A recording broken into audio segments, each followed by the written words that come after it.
Sorry about that, everybody.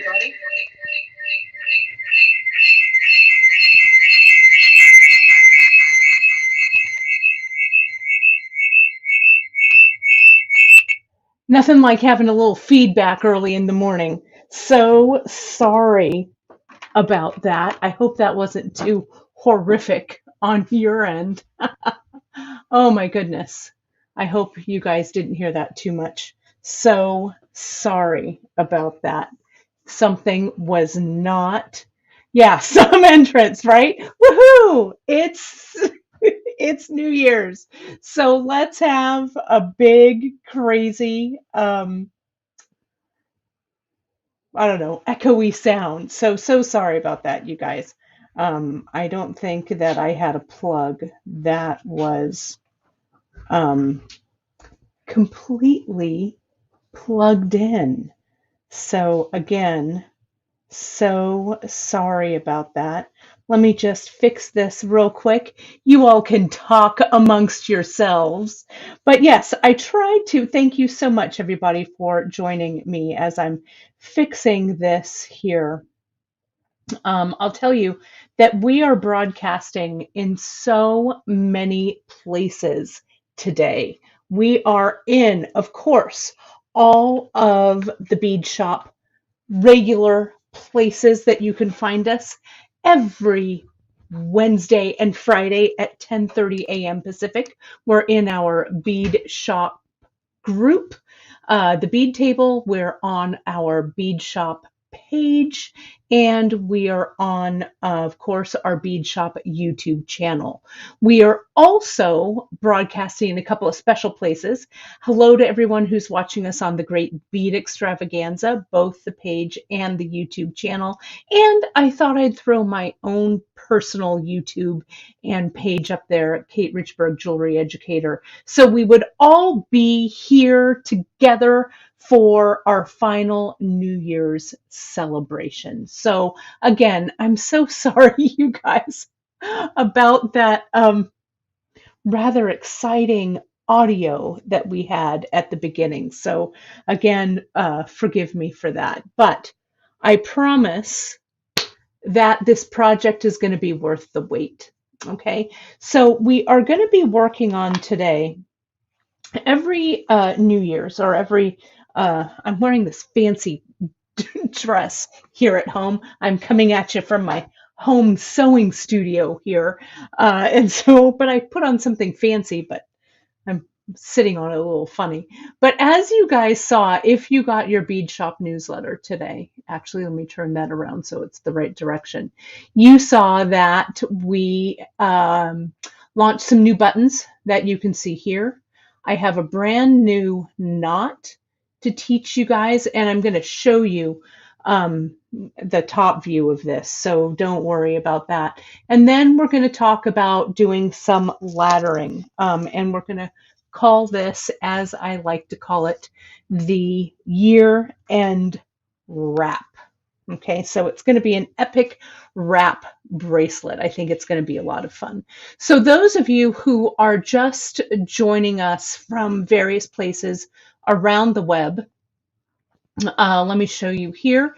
You can find us on our social at beadshop.com, on our Facebook, the Bead Table. You can like and subscribe us to the YouTube channel if you're watching us live or on the replay.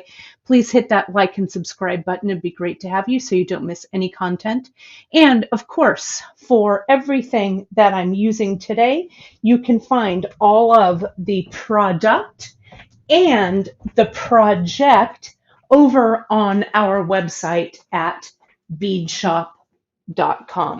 You can also find me, they'll resume in the new year, you guys. I'm working on my home studio. You see me sometimes go back and forth between my home studio here in Fresno, California, to our offices in Redwood City, California.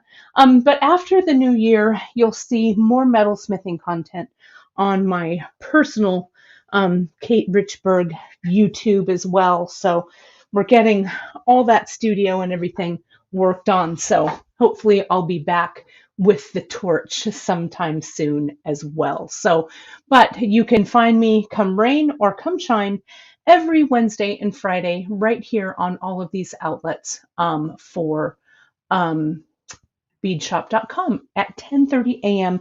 Pacific time. Sometimes I'm alone and sometimes I have guests. Anyway, so I've got my coffee, which I'm sure is a little loud as I drink it, but thank you for bearing with me. As you know, I need to be caffeinated, of course, to do some creating. So I want to show you, let me put this camera, this second camera in, and hopefully we won't have any feedback this time, though you never know. It's always an adventure. So here we go. Yes, look at how smooth that was. And let me get some extra lighting coming up here. I don't want it to be too crazy bright. There we go. That looks pretty good. And I hope you guys can notice I have been working on our internet connection here in the home studio. So I think that we are even better than ever. So hopefully this connection will be nice and clear for you guys. So the way that this came about, of course, as usual, Drea and I are chatting about, what we're going to do for the year-end project, the last broadcast of the year for 2021. And Drea says, well, you are going to do a year-end wrap. And I said, oh, well, okay, I guess we are. So that's where the year-end wrap, I've done it, I think, a couple of years in a row. And then I got a message from our Emily, our dear Emily Miller, who will be returning in 2022. I promise you'll be able to see her and her wonderful projects. Emily sent me a tutorial that she had found online, just a kind of a random tutorial. I don't even have the um, what do I want to say, the original to attribute. It was just kind of a simple, here's a little quickie, I don't know, it was a little snippet of video. And this was a knot that they were doing with Chinese knotting cord. Okay. And I thought, oh, and they were using two different colors and stuff. So it was a little different. So I thought, well, I'm going to adapt that and make that my very own. So I used it for the first wrap of this year-end wrap, and I'm going to show you how I did it. And you can see here, let me unlash this. You can see here, it's a really beautiful, it's kind of a stitch, part knot, I think. And I'm using, instead of Chinese knotting cord, I'm using leather cord, and you can see how nice the back looks. So this has infinite possibilities, right? I want to do something maybe that has beads in it, maybe something that has beads along the back. I'm not sure, but I'm really excited about the possibilities. So thanks, Em, for this little inspiration that you sent over. So I also outlined, because some of you may be new to watching this and either new to beading or new to wrap bracelets.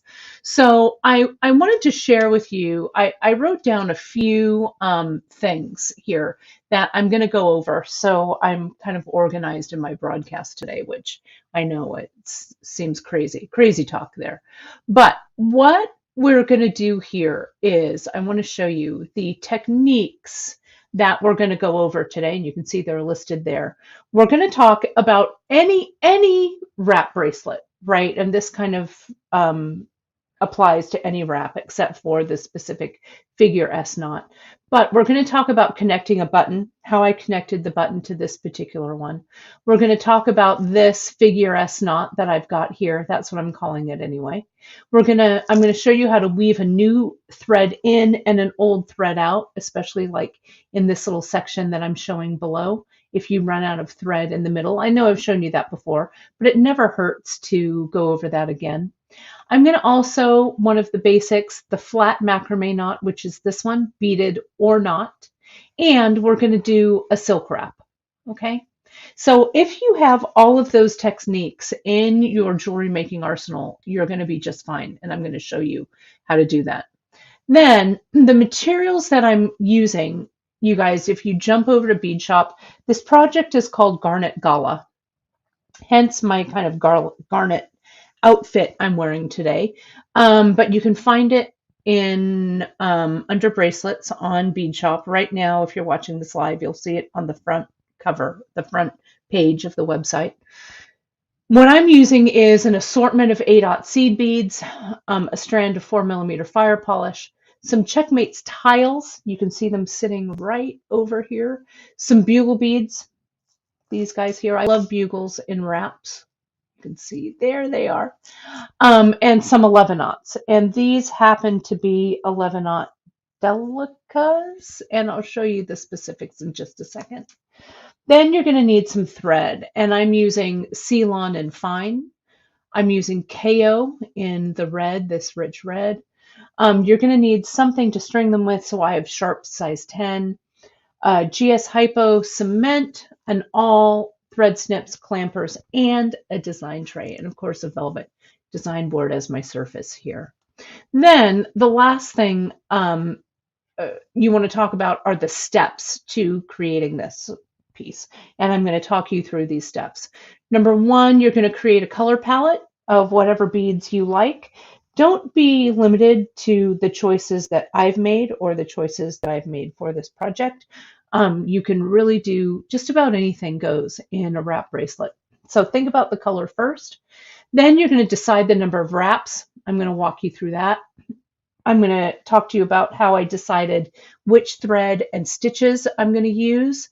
And then I'm going to measure for the approximate length of the finished bracelet. Okay, so that's all she wrote there. So let's take a look here at the bead choices and stuff that I've made. So let me go back to the comments and see if, okay, so people have questions about these Checkmate's tiles. Are they the same as the Miyuki Tila beads? Okay. So they're not, but you can use them instead of. Okay. The Tila beads that you have seen or that you're familiar with, that's a Japanese bead. And I'm trying to see if I have any here. I don't have any sitting here with me. But the Checkmate's tiles, for those of you who have been watching me for a while, know that I love a vintage bead.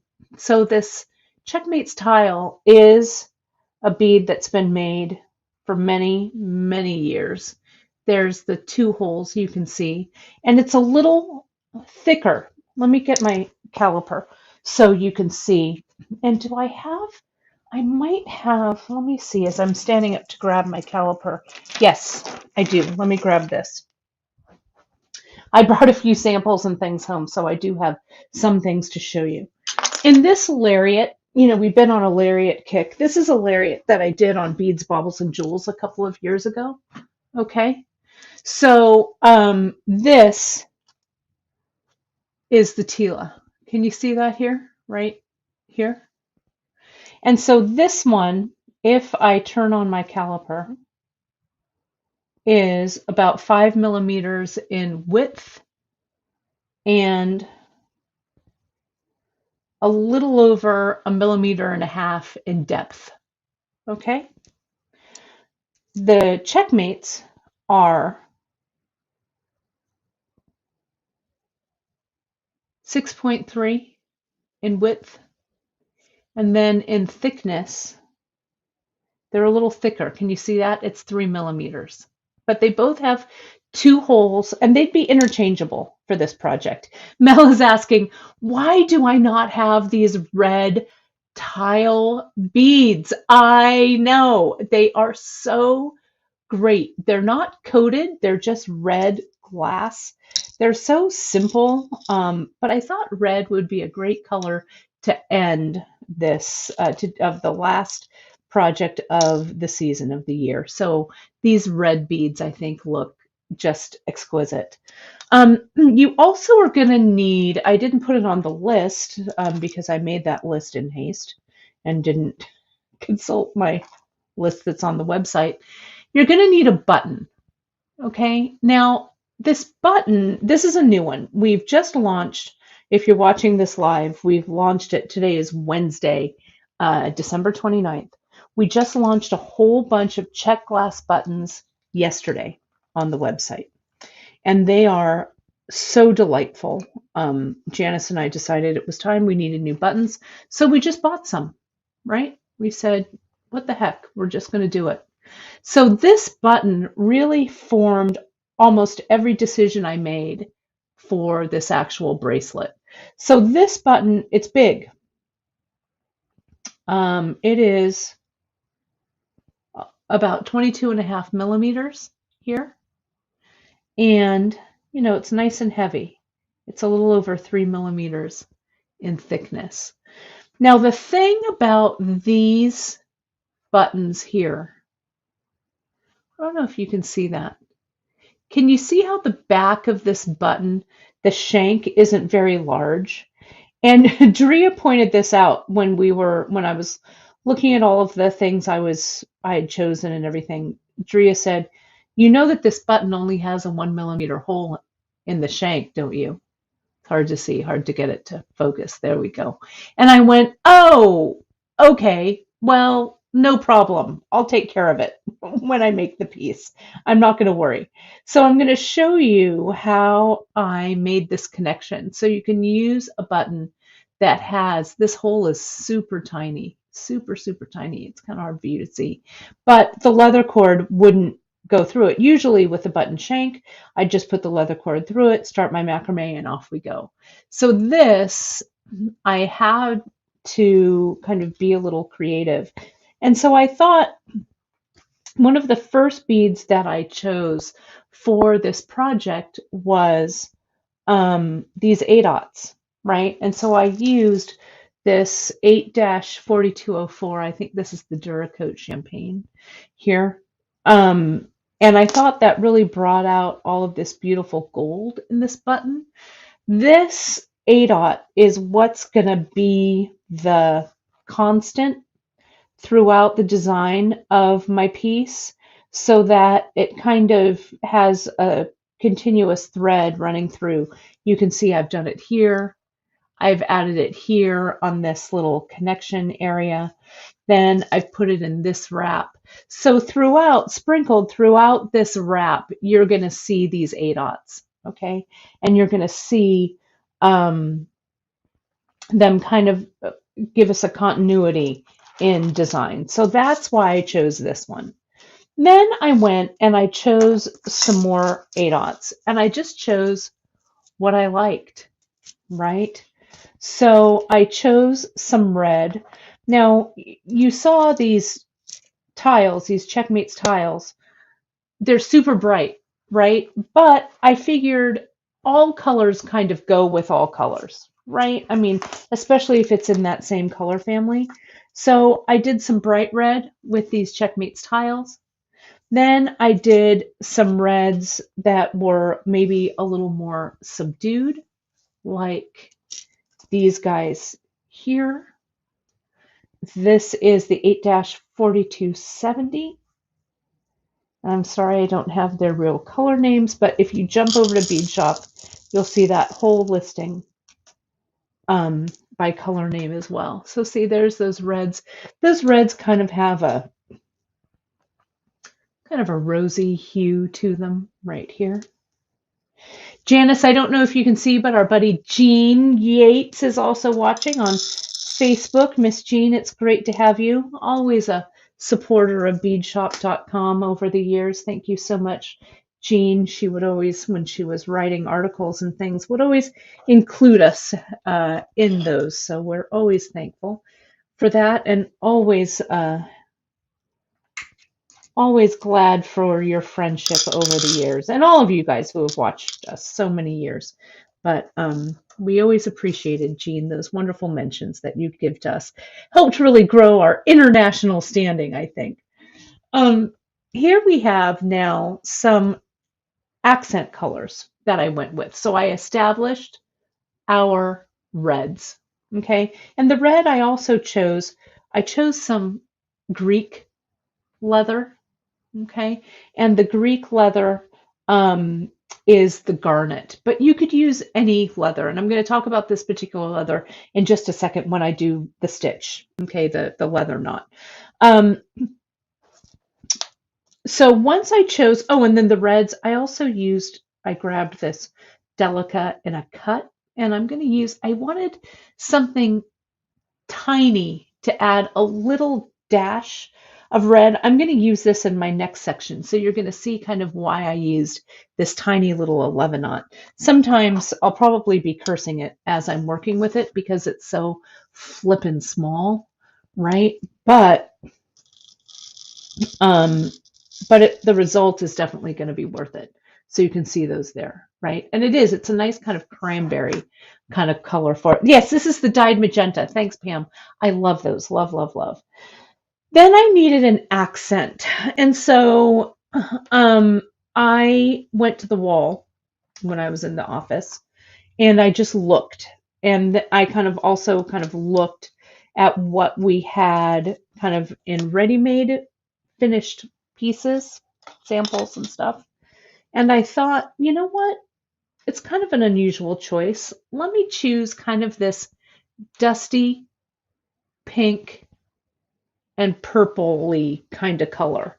So this Checkmate's tiles here, this is the gray brown. It kind of has a pinky gray tone to it. I chose this is the 1865, the gray gold luster, I think, works really beautifully. And then I got the bugle, this 2034, definitely a dusty pink color. Then I went to the wall of fire polish and I got the 4mm flamingo. And I felt like this needed a little bit of New Year's bling to it. So I've got that, right?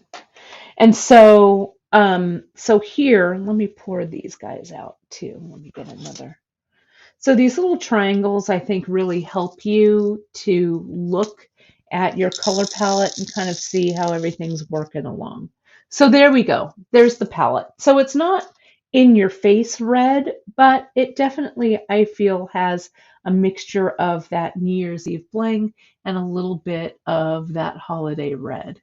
Okay, so there it is. So let me move these off my table. Let me lift this up a little bit. And let's first start with, I want to show you how I attached the button. Now, if you guys know how to do the flat macrame knot, then you'll be all set. If you don't, you're going to see me do it in a bit, right? I'm not going to do it at this very second, but I am just going to show you what I did to connect it. So here's the button. Okay, right here. And I want to show you this photo that I took when I was making the piece. So you can see here on the left-hand side what I did, and you can see here right at the very top where the thread goes into the shank of the button. I cut a piece, you can see it right there, right up there. I cut a piece of the Ceylon in fine, like this. And I cut, I don't know, I didn't need that much. So maybe I cut like, I don't know, 18 inches, maybe half a yard. Okay. And I brought it through the shank, the button shank, right here. Okay. Kind of hard to see because it's focusing on the photo, but it goes right through the button shank. Then I started doing my flat macrame stitch, flat, flat macrame, flat, flat macrame. And that length that you're asking, you're all, okay, well, what length is that? Okay, well, I'll tell you. That length was about 1.5 inches, okay, on this side, about 1.5 inches. Then what I did was I got the loop, because usually this loop would go through the shank of my button, okay? But instead, I just created a loop by attaching it to my board, also doing some macrame down, I don't know, about 3/4 of an inch. So I had these two completed. Okay, makes sense? Now, what I did then was I folded, you can see where that macrame has come down, that beaded macrame. That plain macrame went through this loop, looped around the back, and then I just macrameed over the whole connection here to bring the loop together. And then I glued and thread burned it away. So it comes down and around, through that loop, back up, it meets together. Then these two sections are macrameed together with that same thread all the way up to the top to create that loop to close it up. Okay. Then I was ready to go. I had my 2 strands of leather cord coming out from this beaded flat macrame, and then I was ready to do my S knot that I'm going to show you right now. Okay. So, and you can use, so people are asking about threads and stuff like that. You can use any type of heavier beading thread that you like. I'm using the Ceylon and fine. You could also use the Eslon. You could also use Chinese knotting cord in a 0.4. All of those will work. Okay, so use whatever it is you like. I chose this fine because I had the 8/0 seed beads there, and I like the way the fine in the thread and the whole of the 8/0 work together nicely. Okay, but it would also work with a regular cord would work through that 8/0, or you can also jump up to a 6/0 and make this larger and use the Ceylon and regular. The micro might be a little skinny, but you could use it, right, if you wanted to. Okay, doesn't make any difference really. But also the 0.4 Chinese knotting cord would also work. Okay, so now this leather knot, shall we get to it? There is nothing to it. Seriously, it's really simple. Okay. And yeah, Janice is asking, can the regular Ceylon go through the hole of the button? It sure can. There's plenty of room there. There's plenty of room there. You can see, even if I turn it, there's a little bit of air there. Okay. So what I did, I'm going to put this aside here. And I have some leather cord that's ready to go. So I'm going to show you this with some scrap leather. This would also be a really good piece just to have as a bracelet itself, right? So you can just do it on its own and not part of a larger wrap. So what I would do is I would get a bead or whatever it is that you want it to go through. In this case, I'm just going to lash it down to my tray with this little loop here. Now, let me talk to you a little bit about how much leather I used, okay, before we go any further. I chose the garnet leather in the 1.5 millimeter in the Greek leather because I loved the color, okay?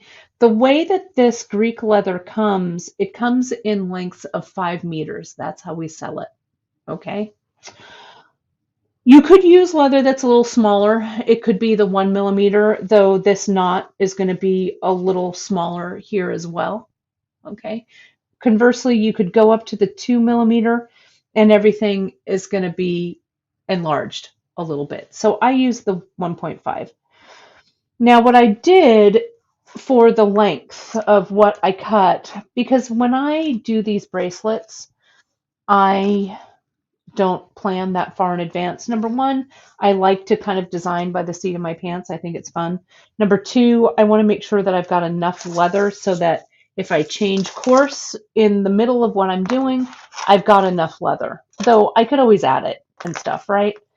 But what I did was for this, I cut 4 meters, folded it in half. And so there's 2 meters on this side, 2 meters on this side. That's kind of long, you know, but that, and then I had a meter left over. And that's what I did this knotting length with. If you're going to use our Indian leather that I have here, this is the Indian, and then this is the also the Indian in that pyrite color, right? Then I would use 3 yards. I'd cut 3 yards for your bracelet, find the center, go through here, do your macrame. So you'd have 1.5 yards on each side, and then retain 1 yard to do this knotted section here. Okay, that's what I would do. So let's pretend that this has the macrame and everything already up here. Okay, and I've attached it to the board. You can see here with just a little piece of thread. I'm going to do that same thing over here with just my clamps so that the base of what I'm macrameing around is tight. All right, so let me move this light a little bit. That's a little too shadowy. Bear with me here just a second. I'm going to get a little more ambient light there. There we go. That's not too bad. And I want, so you guys can kind of see what I'm doing here. Okay. So you're going to take this yard of leather. This is both the 1.5 millimeter. This, you can see I use the same color, right? This, I'm going to use this distressed brown for the base and the pyrite over the top. Okay, so I'm going to find my center. Now, essentially, what you're going to do is, let me see if I can center this so you guys can see. And I'm going to try and be really aware of my hands so I don't block it too much. But I'm going to go over this again and again. So just stick with me for this, okay? It's not that hard. I'm going to come in and I'm going to stabilize this cord underneath with the index finger of my dominant hand. In this case, that's my right hand, okay? And I'm going to come in with my left hand. I'm going to cross the left hand thread over the center. And you can see how that's a beginning of kind of an S shape. And I'm going to bend the leather back over the center cord. And can you see how I've created that S right there? Okay. So now my left hand holds on to all of this. The first stitch is always a little funny, so bear with me. I'm going to get my right hand and get that right hand leather piece. And I'm going to cross over from the left to the right on the right hand side of this center strand. Now I'm going to bring that thread that I just used to cross underneath the center strand and up through that loop and tighten. That's it, you guys. Okay, let me do it again. This first one always looks a little funny. You can't really see that S because it's coming around the back, but now you really will. Okay, and you're going to tighten both at the same time. So here's my left hand, and the left hand leather and the right hand leather always start and end on the same side. Okay, so here is this. There you can see that loop now really nicely. And bring it back on itself over that center. So I've created an S. Now I pick up the right hand and I go all the way over both of those strands to the left hand side here. Bring it under the center strand and up and through that loop. And now I tighten everything. Now what I want, this is where your awl really comes in handy. And if I can find my awl, let me see, here it is. I can come in. What your goal is here is to make these loops on the right and the left side an even length. Okay? Let me get a little tighter here, and I'm going to do it again. I'm going to do a few so you can see how these kind of come up. You could also use, I had a knitting needle here. This is actually a little needlework tool, but you can also use like a knitting needle if you have trouble with your awl. You can kind of get a knitting needle in there to kind of even everything out. Okay, so let's do another S. From the left over the top, do a hairpin turn right around, take our right hand, go over both strands to the left. I reach under the center strand, pull it underneath, and up through that right hand loop. Okay, and as what I do is I kind of tighten that right hand one first and then that left hand, and then everything kind of falls into place. Let me do it again. This is called, it really had no name. Melanie's asking about this probably is some kind of macrame stitch or something. Emily sent me a tiny video snippet, I think that she saw on like Facebook Reels or I don't know, somewhere where she got it. But she said, look at this. And I said, oh, Emily, that's so clever. So I'm calling it just a figure S knot or a figure S stitch. But it was originally done, I saw the original in like a very big, like 8.8 millimeter or 1 millimeter Chinese knotting cord. Okay, so this comes around again from the left to the right, make that hairpin curve, then make the hairpin curve back. Okay, from the right to the left over all of that you just did. Get that, whoops, stay there. There we go. Get your right hand index finger underneath that center strand, up through that loop.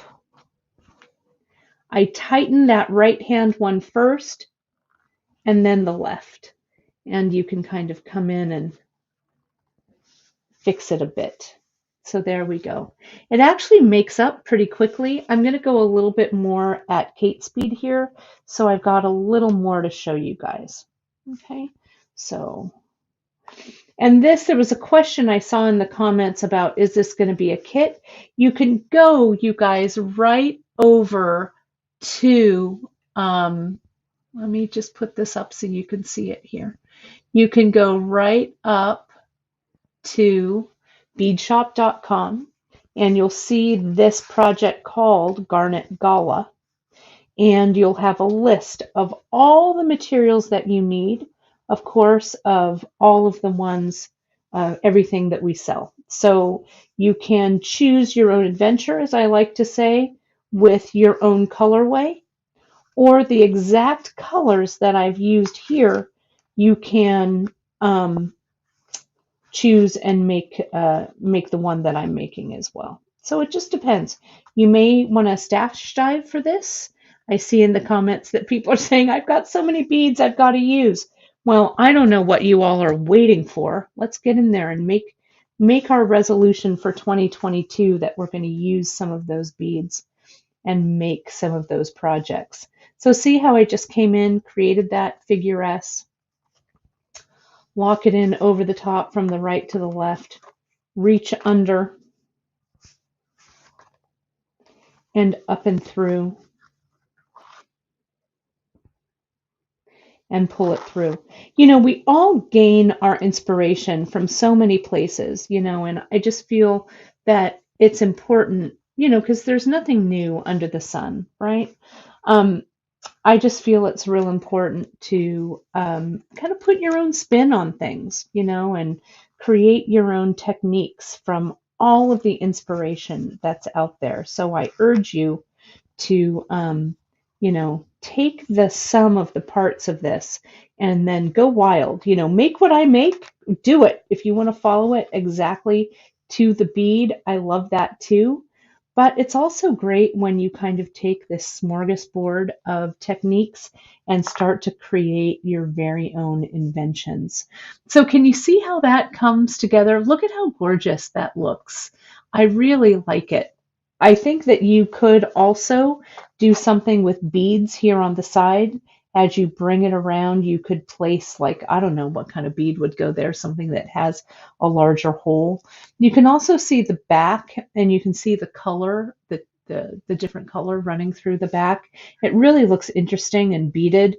Maybe you could put a bead in the middle there so it would, not have a front and a back. It would just be two-sided with a different look on both sides. So I don't know. See whatever works for you guys with that.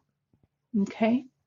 So let me show you how I closed this off, because that presented a little bit of a challenge to me. Okay, so here you can see, and I wanted this section throughout this bracelet. I'm going to use the flat macrame. Sometimes I'll use the silk wrap, but I wanted this to echo the flat macrame with the beads at the beginning and at the end of this piece, so it had some symmetry there. Okay, so so we're going back and forth here, loop, loop, loop. And can you see here at the end, when I've come in, and when you start to make that first figure S at the top, that's when I stopped there, okay? And then with the right hand, I kind of came through and I crossed it, and I glued both of those down, and then I started my macrame over the top. So let me show you how I did that, because you want this to be as neat as you can get it, really. So let me show you. Whoops. Get on the board here. How am I doing? Okay, good. We've got plenty of time here. So, and I'm sure all of you are so inventive and clever. This is how I wanted to do it to create another section in my wrap. But if this were just a bracelet that I was working on, I might bring all of these in together and put them all in a crimp maybe or something here. But this is how I would finish it off to continue on with my wrap bracelet. So I used my Zap glue because I wanted something that was fast drying. Okay. So I'm going to come in, let me even these out. I came in and I added just a drop of the Zap right there on the center. Okay. And yes, when I say flat knot, that's just the flat square macrame knot. Yes. Thank you, Cara, for helping me clarify that. And I'm going to show that here in just a second. So see how I bring my leather around like I'm going to continue to do that figure S from the left to the right. That Zap just sets up so fast, so I bring it across where I've glued it. I said, see how that glue sets up so fast? Did I not give myself enough glue? I probably didn't. Let me add another little dot of glue. There we go.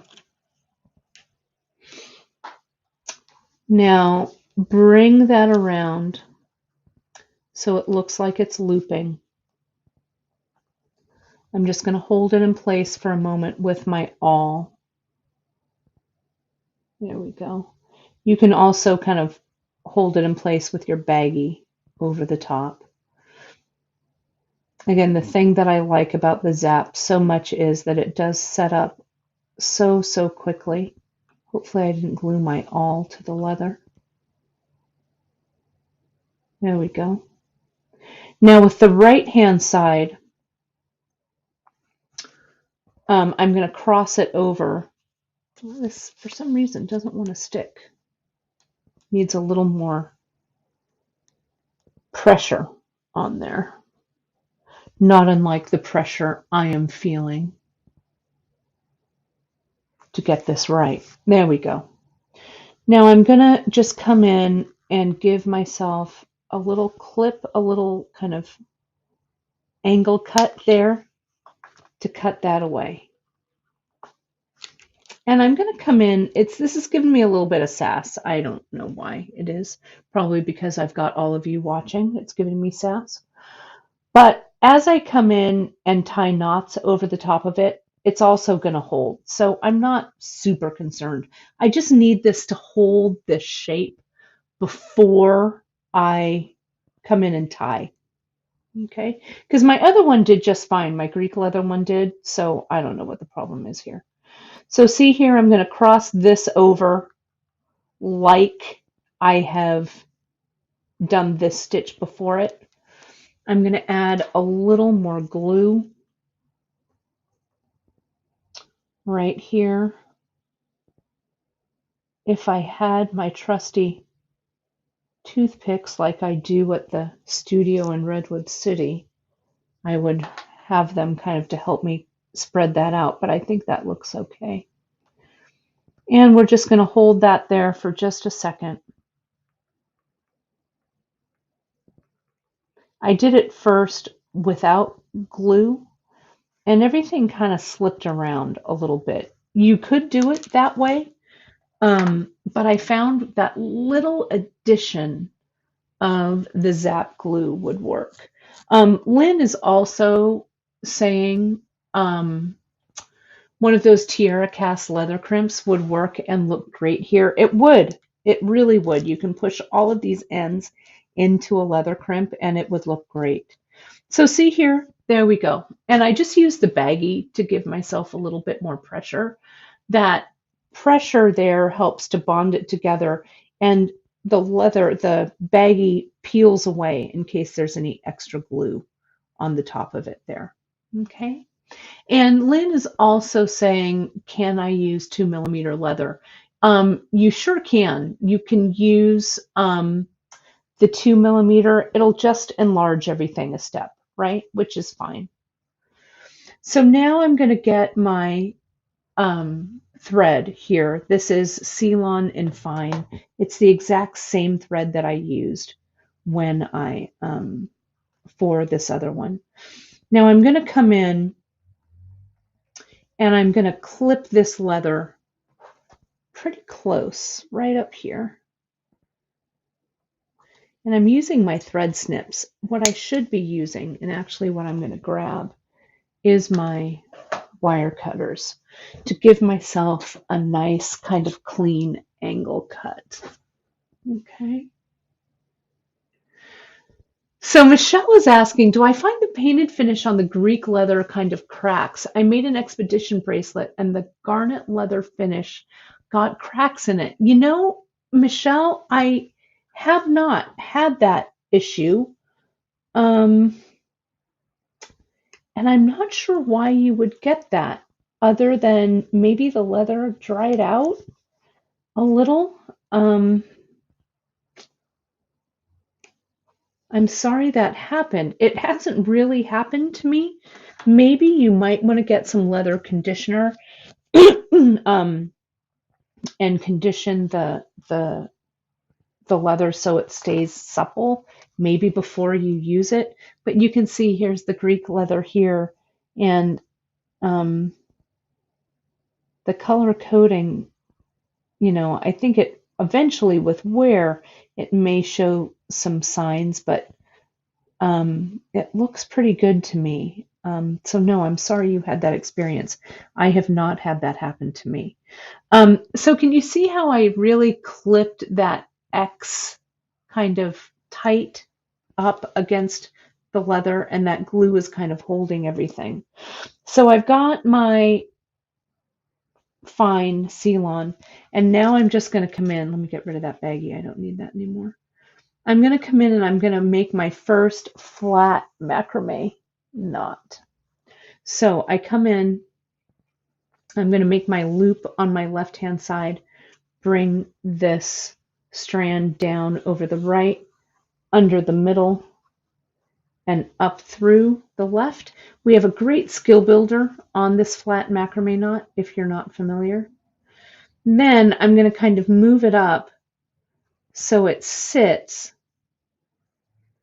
See where that X, let me get tight right there. Okay, so that kind of pulls everything together, holds everything up. I don't know why this wants to tilt, but it does. So I'm just gonna tell it who's the boss. There we go. So now I'm gonna do it from the right. I make my loop over the left, under the middle, and up through that loop and tighten.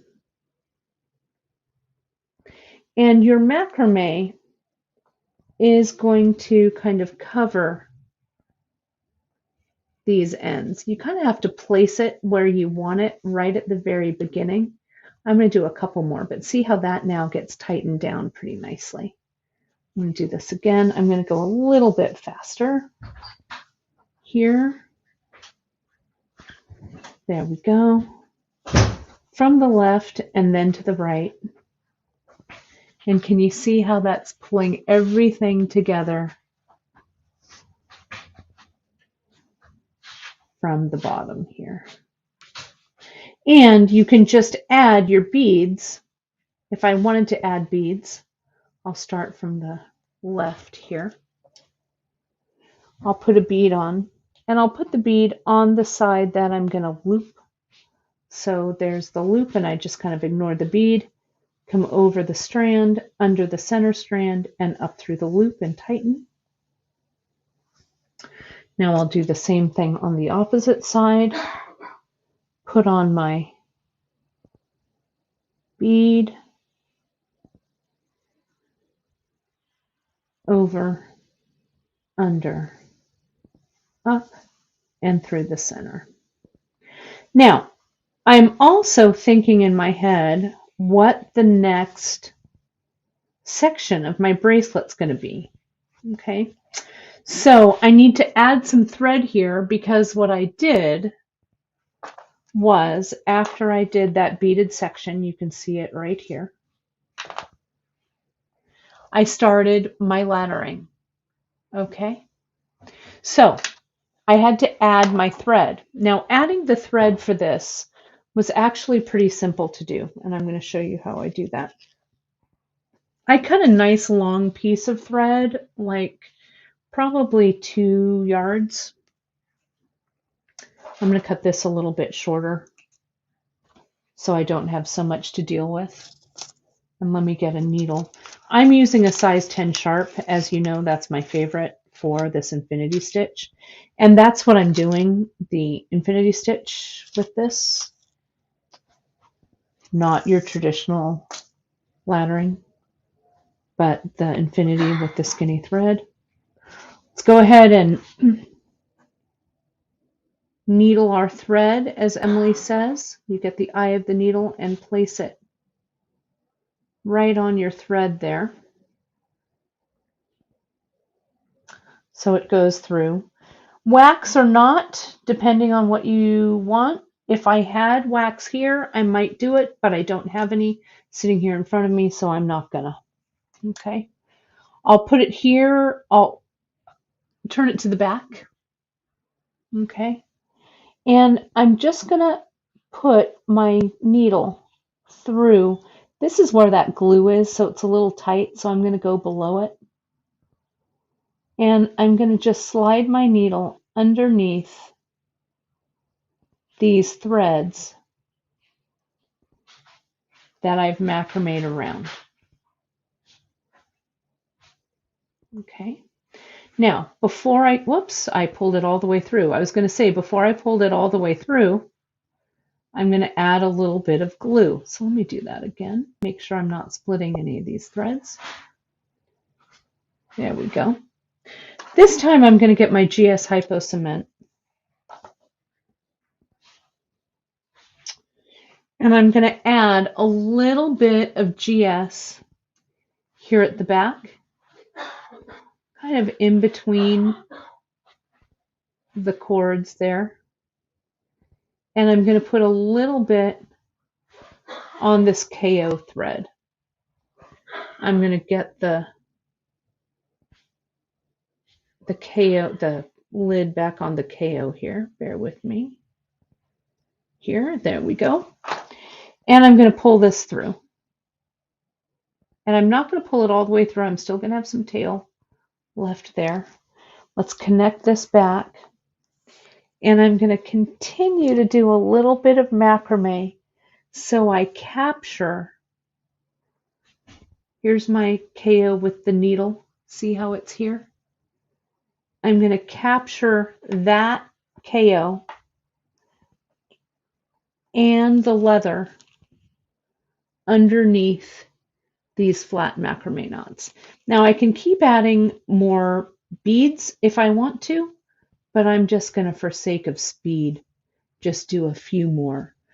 You can go to beadshop.com to our skill builders. It's under learning, under skill builders. I've done a lot of kind of basics there, wire wrapping, macrame stitches, the bracelet wrap, all of those are there listed. So it's a great learning resource for you, all printed out there. And you can, some of them have PDFs that you can download. So there we go. You can see I've captured that KO in there and we're all good to go. I'm going to blot a little bit of that extra glue. It's going to dry, no problem. Let's pretend though that I have glued all of this. I'm going to add a drop of glue. I don't glue anything. Usually I wait overnight to let everything sit. Okay, but in the interest of broadcasting time and just as a demo.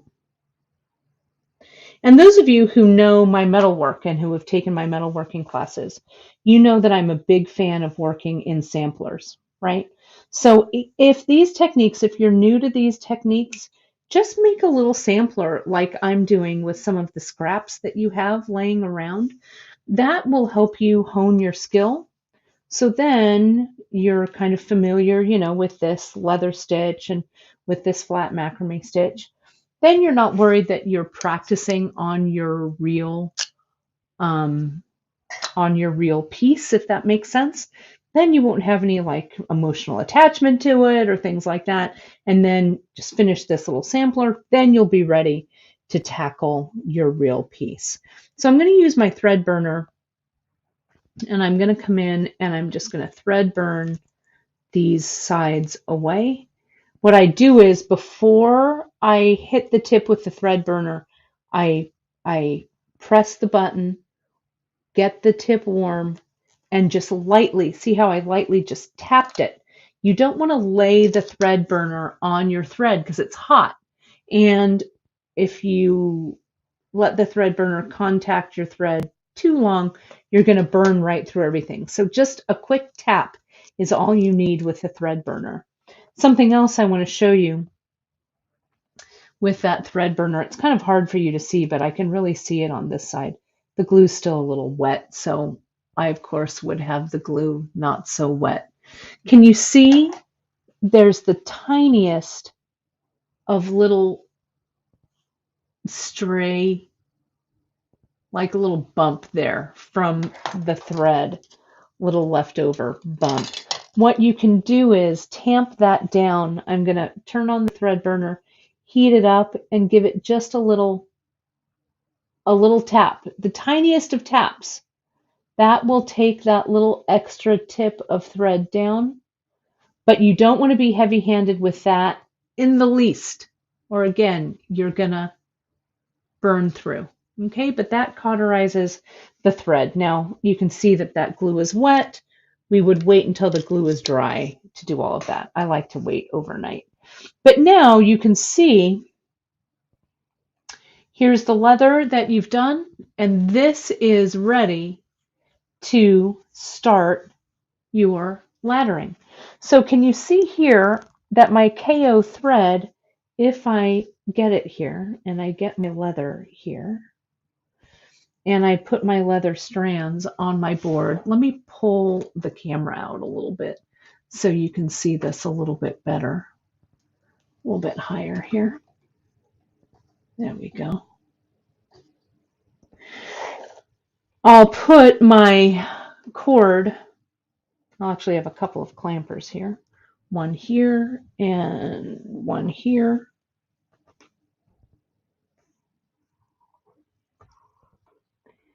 And now I'll be able to start my laddering. Okay. That's real. Okay, so Mary has a great question. Why not use the zap glue when adding the thread? Great question, Mary. The zap is stiff. It's like super glue, right? So I used it here under my leather because it's fast acting, but wherever I add it, it stiffens the piece, okay? Because it's like super glue. The GS Hypo is more of a flexible glue. So if I had used it on this section, see how I can still bend this so it's a nice curve around the wrist. If this was zap, it would be super stiff like this. Okay, if that makes sense. So zap, when I want something fast and hold, to really hold. GS Hypo, when I want that connection to still be flexible. Okay, if that makes sense to you. Great question there. So now when I add this, just to jog your memory, and then we're going to get to this finished one. Okay. Remember that when you start your wrap bracelet, we taper down, right? So I'm going to start my taper with an 8/0 bead. So let me get a little closer here, like so. And that 8/0, excuse me while I take a little bit of coffee, that 8/0 is going to start here, then I'm going to go from 1 to 2, and then I'll jump up to my bugle.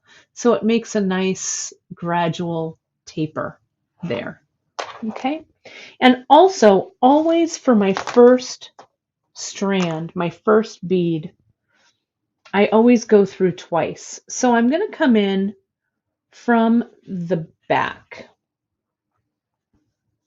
from behind here. And you can see that my thread is already coming from behind because I attached it on the back of my strand. So here's my 8/0. It comes through. It's going to nestle right in between those strands of leather, and my thread is going to go under the left-hand side of my leather. I'm sorry, the right-hand side of my leather. Okay, and I'm going to, again, the first one is always a little difficult to deal with. Okay, there we go. So now, here is my bead coming up from behind. I pass my needle around the right-hand cord through the hole of the bead, and now down and underneath the left-hand side. And see how that just pulls it right into place. Okay. So now I'm going to cement that bead in place by going through one more time. So I'm coming from behind around the left-hand side, through the hole of the 8/0, being really careful only to go through the hole, not to nick the leather or the other threads, under the cord and around. Now, up and over the right-hand side, through the bead hole, and down and under the left-hand cord. Okay, so now I'm going to go with 2 beads because we're going to taper that up. We need to taper this up to the size of the bead that we're going to use throughout this section of laddering. So I've got my 2. I'm coming from behind the left-hand cord, over the left-hand cord, and nestle in between. Notice how I am using a double strand of this KO, right? I'm using it doubled. Now I'm coming below the right hand, up and over, back through those 2 beads, go all the way through, and dip it down and under.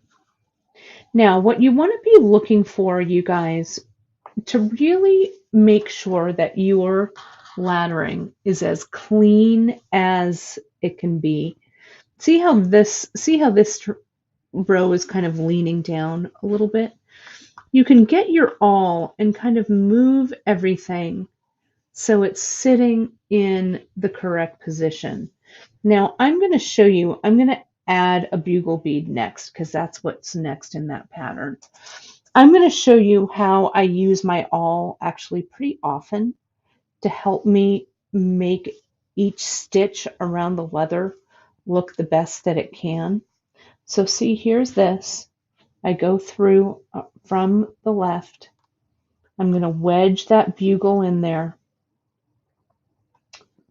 I'll go through, not catching any of the threads. Now watch what I do with my awl. See how I put my awl through that loop and I kind of pull it so that the threads are nice and even. I pull it tight so the awl is in there, and then I tighten and pull it out. Okay, then I bring this thread underneath.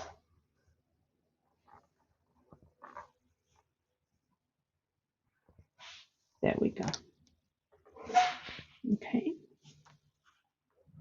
And I want to make sure that's even. And what you do to kind of set the stage for these beginning stitches is going to hold you all the way through as you do this section. I'm going to do one more, and then we're going to do a 2-hold bead. Okay, so I go through from the left to the right, push that bugle in using the index finger of my non-dominant hand. I go back through, and as I tighten, I can insert the awl into that loop, and it helps me make a really clean stitch. And then I dip my needle underneath. Okay. So now, here is my Checkmate's tile. 2 holes. So we treat each of these holes as if they were a single bead, right? So I go through that top hole, under the leather, and back over the leather and through that same hole. I don't pop down to the second hole here, right? I have to complete that thread path through the first hole. There we go. Now that that one's complete, I drop down and I complete the second hole and around. And you don't have to do this trick with the awl, but sometimes, I don't know, I feel like it really helps to make both sides nice and even. Okay, like this. So let me add 2 more bugles, and then I'm going to show you how I would add or take away thread. Like, let's say that I've been, I cut a shorter piece or whatever, right? It's actually very easy to do. And I've shown you this before, but I want to show you again on this year-end wrap, because this is a great way to just hone your skills, right? You don't have to plan what it is you're doing. Just create your color palette, figure out, remember the steps that I put up on the broadcast at the very beginning. Choose your color palette, plan however many wraps. I'm actually going to put 3 of these here. Choose your threads, and then just take each portion of this section by section. You don't have to decide the design all the way through. Okay. See how when I put the awl there, I pull my threads on the left-hand side so that it's nice and even. That's what really happens here. And as I tighten, both threads are tightening at the same rate. So there isn't a little bit of, extra thread coming out there. So let's say that I needed to add thread, right? I've gone down and I just have maybe, 4 inches of thread left. So I'm going to add a new thread to this. So I cut my new thread. I leave my old thread where it is. Okay.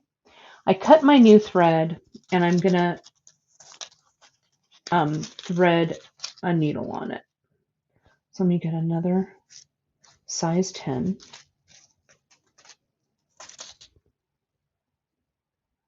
And we're going to needle that thread by placing the eye of the needle on the thread. We're going to double it over. And now no knots, no glue. I'm just going to come in and I'm going to go up maybe 3 bugle beads worth. And I'm going to go through this top bugle right here. And I'm not going to go around the leather. This is just like weaving in a seed bead section. I'm going to pop to that one and see how that extra thread just sits right here against these 2 beads. You can't tell at all. And I'm going to go through this bead.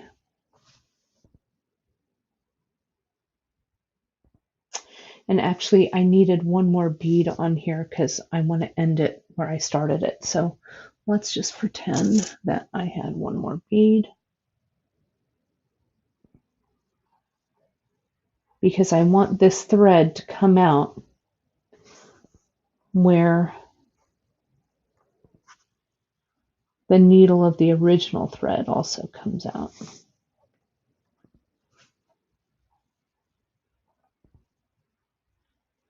See how when I don't use my awl,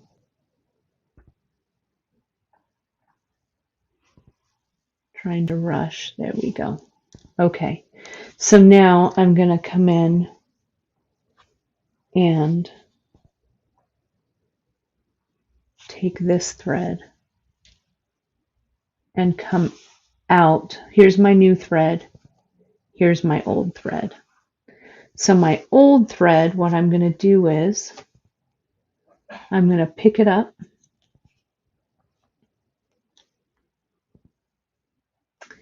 and I'm going to weave this up. So I'll take that one through.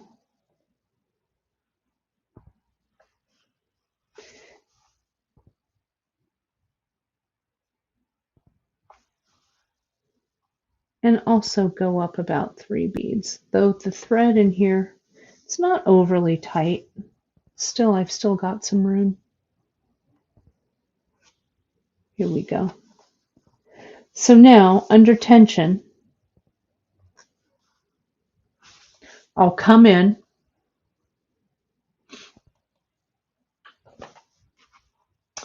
clip away the tail of the new thread and the section with a needle attached on the old thread. And now my new thread is in position and ready to ladder, right? And you can't tell a thing, right? Super easy. Okay. So let's take a look at the bracelet itself and let's talk about measuring. Okay. Let me reposition myself a little bit here. I'm sliding off of my chair. So I think that this bracelet is going to be a 5 wrap. That's what I'm thinking, though you never know what's going to happen here. Let me move this over. There we are.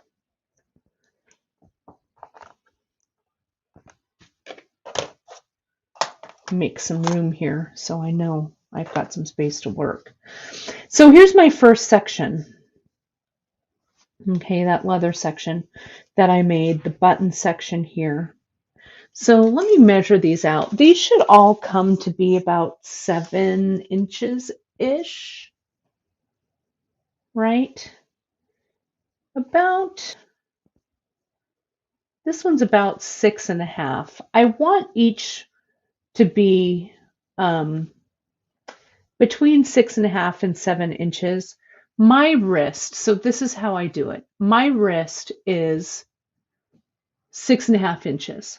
Okay, so each wrap, depending on the width of the beads, needs to be 6 3/4 to 7 inches to fit.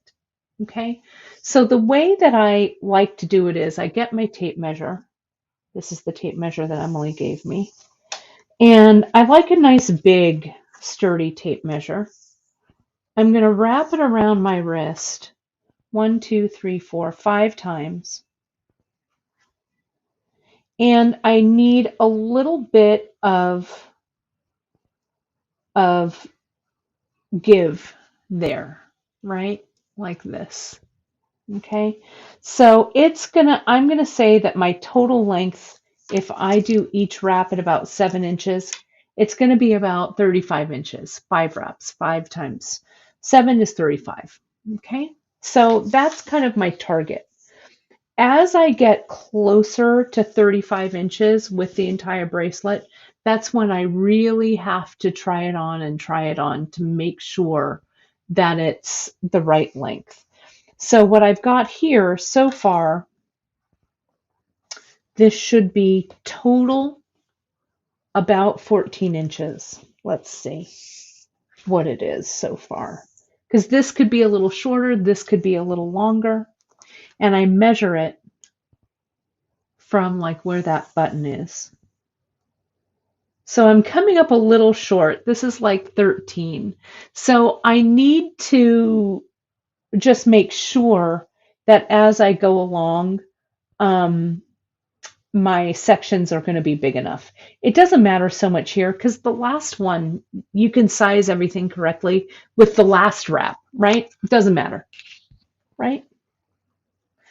So here you can see if I wrap it around once, and the more wraps you have, the longer the piece actually needs to be, right? Because it takes up more room. So see, you can see it actually is fitting pretty well. I'm a little short there, but not too bad. Okay. So my next strand, let me tell you the next section I'm going to do. I'm going to use the 4mm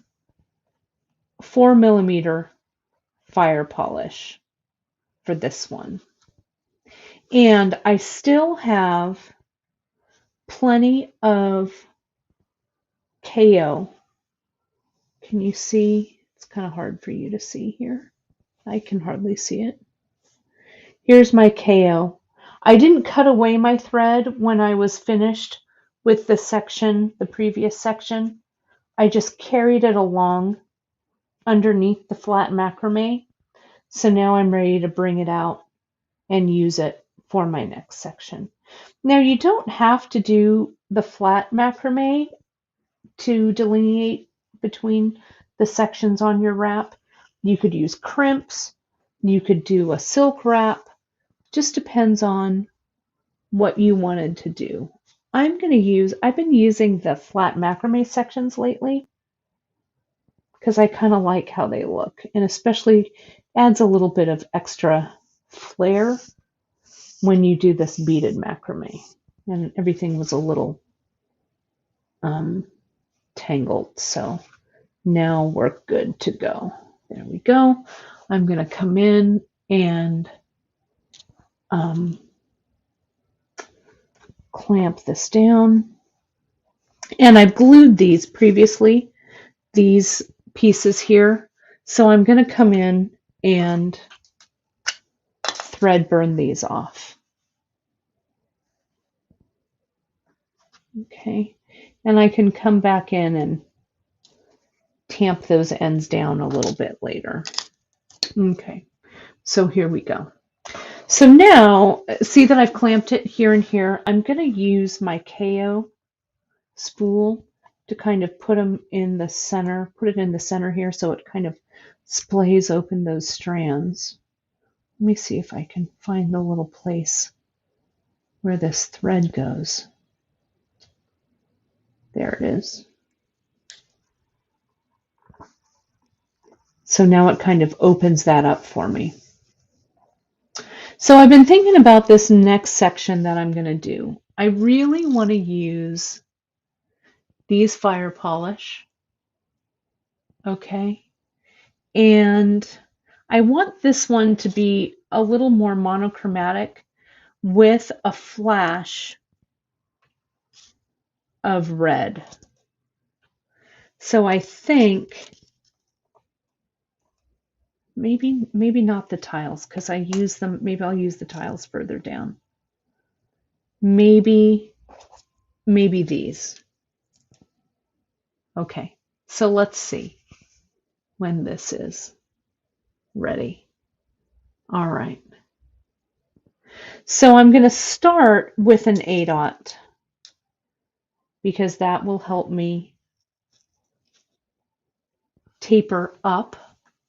Oh, and it's almost noon. Gosh. Well, I'll do this and then we'll. So today we're going to run a little long. Oh, well. I had so much to show you with these wraps. So here comes that 8/0. I'm going to go back through. And as you know, I don't like to keep these on my mat because they're going to spill. I'm going to come in and I'm going to repeat that thread path. Some people don't do this. They don't double the thread in their first one. I don't know why I do. It just gives me a little extra assurance that this bead is going to stay where I put it. So there it is. Okay. So now, let me use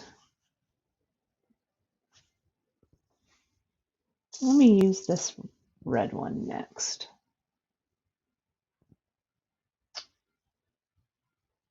And again, I have no idea how this pattern's going to look, but you and I are going to find out together.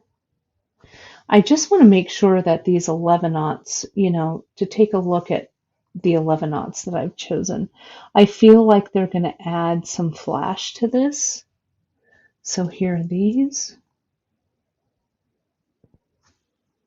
That'll go under.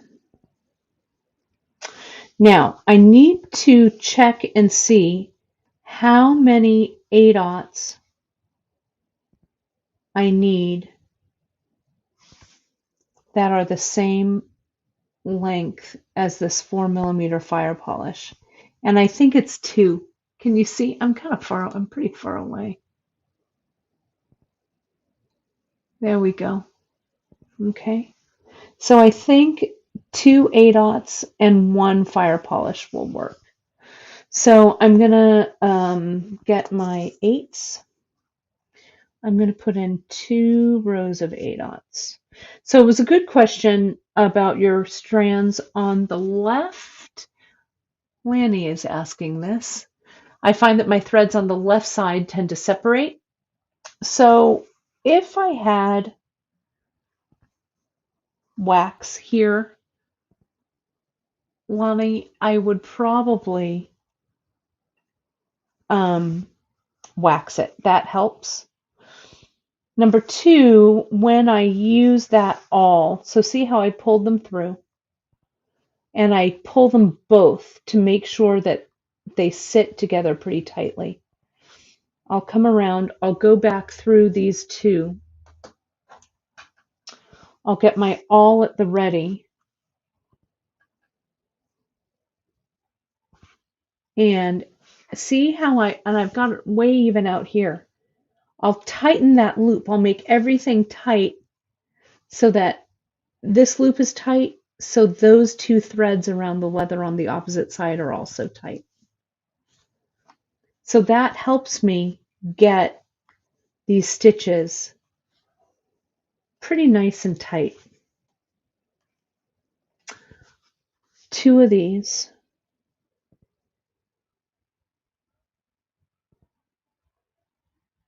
Then I'm going to put in the 11/0 and let's see if that'll work.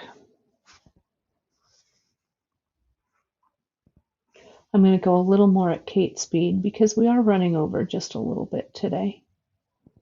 But it is the last broadcast of the year. I'm not going to be broadcasting on Friday, on New Year's Eve.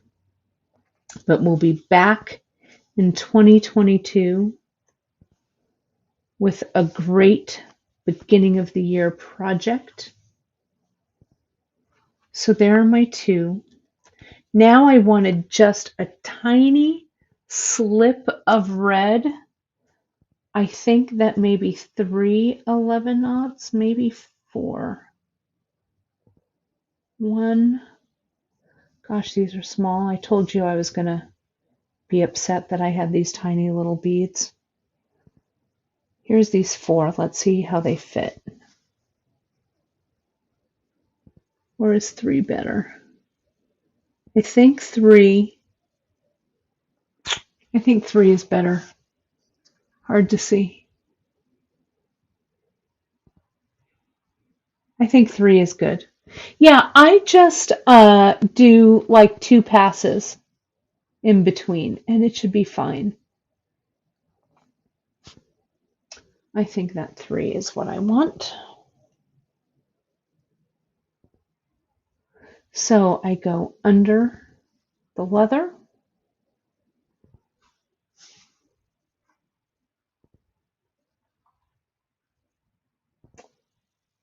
Over, back through those tiny 11/0. The payoff better be good for these tiny beads, everybody. So I've got a little bit of a tangle, but it's dealt with. You just tell that thread that you're in charge. Pull it tight, pull it through. There we go. Let's get that fire polish on there. See how it looks. Fire polish seems giant after that 11/0.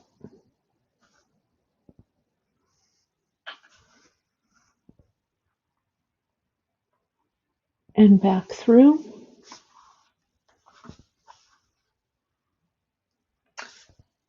Secret to that good stitch, keep everything nice and tight as you pull it through, so the 2 threads act as 1.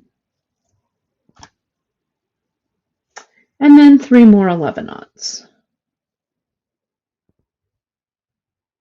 1, 2, 3. And I think that little slice of red next to that bead looks pretty darn good if you ask me. And I don't know if you asked, but I'm telling.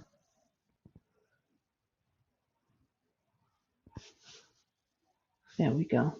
Now, we just repeat the pattern. And I can take out this KO now because I have, I've got the space there. Okay. So now, let me do those 8 dots. So yeah, you can decide, decide what works for you. If you're like, there is no way on God's green earth that I am going to use 11 aughts in this wrap, then leave them out. Do it. I'm kind of wishing I had done the same right now. No, that's not true. I like how they look.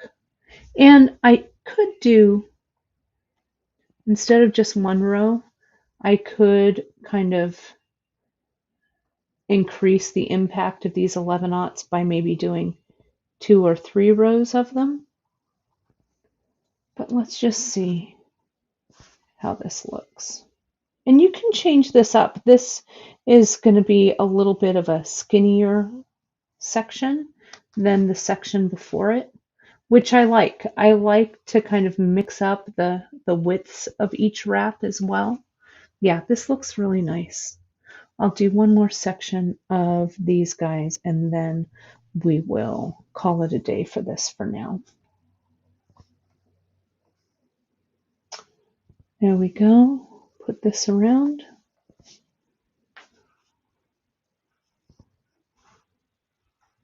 See, tighten that thread and pull, and then it's nice and even. Look at that. I think it looks really pretty, right?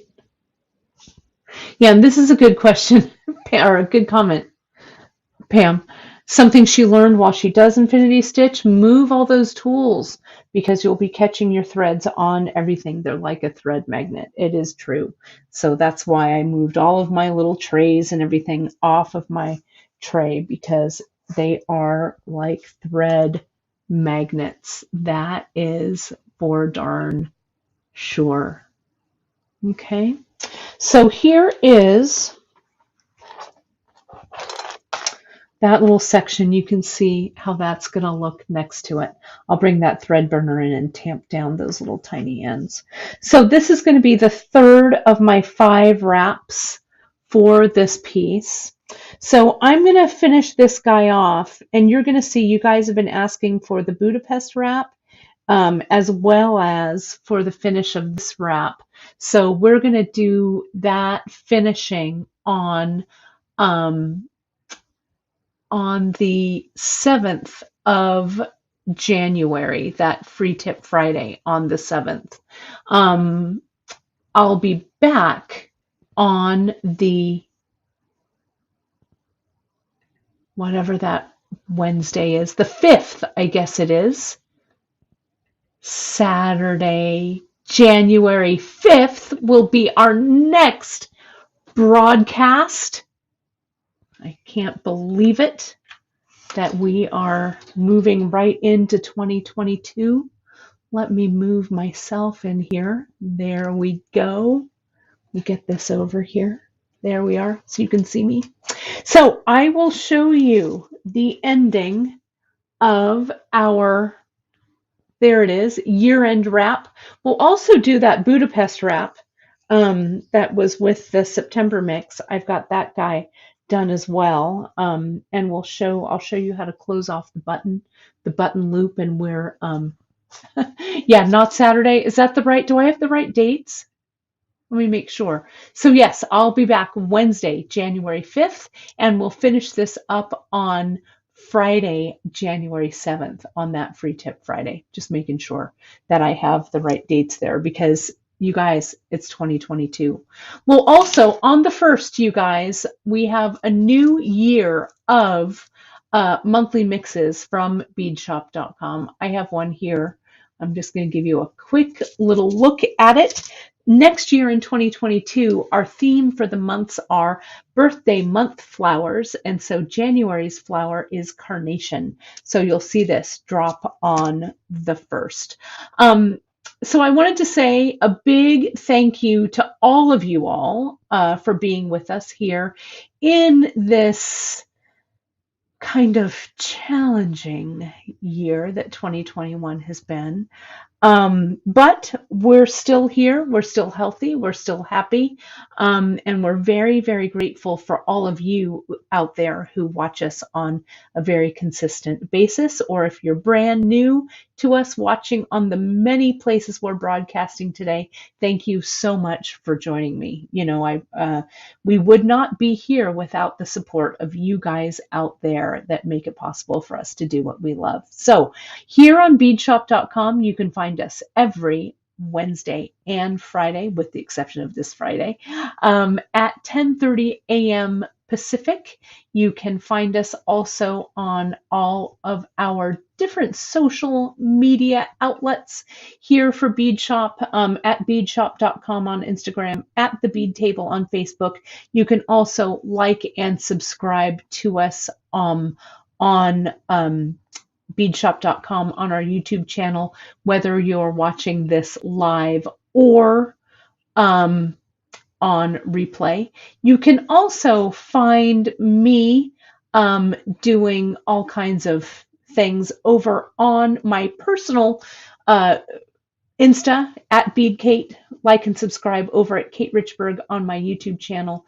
And I'd love to see you over in my group, Create with Kate Richburg, and my page, Kate Richburg Jewelry Educator. So, that being said, you guys, I also, before I get a little mushy, thank you all for watching. You can find all the information on the project and the products from today's broadcast right on our website, right here at beadshop.com. Sign up for the newsletter because we've got great things planned for January, you guys. So again, before I get super mushy and tell you all how grateful we are for you during this 2022,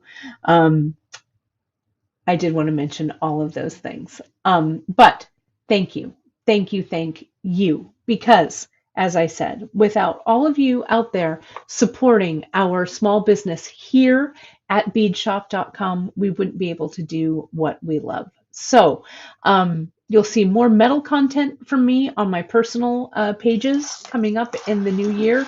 You'll see much more beady content continuing right here on beadshop.com. And again, thank you. I will see you in 2022. Stay safe, stay healthy, keep wearing those masks, you guys.